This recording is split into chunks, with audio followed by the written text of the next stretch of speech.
Welcome! In today's tutorial, we'll explore how to make a voice call to multiple contacts on the WhatsApp app for PC, thanks to the latest update that enhances your communication experience. Let's dive right into the steps. First, open the WhatsApp app on your computer. Ensure that you are logged in and connected to the internet. If you haven't updated your app yet, make sure to do so for the best performance and access to new features.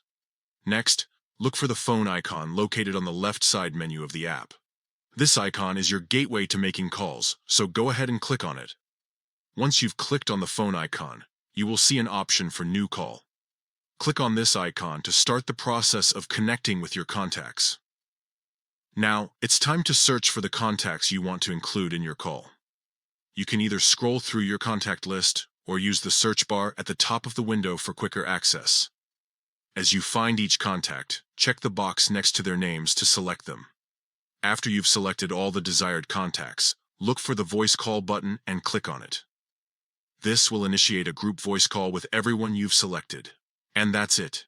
You're now ready to enjoy seamless voice communication with multiple friends or family members, all at once. This feature allows up to 32 participants in a single call, making it perfect for group discussions or catching up with loved ones. Remember, having a stable internet connection is crucial for clear audio quality during your calls. If possible, use a headset for better sound clarity and to minimize background noise. We hope this guide has been helpful in showing you how to make voice calls to multiple contacts on WhatsApp using your PC. Enjoy connecting with your loved ones effortlessly.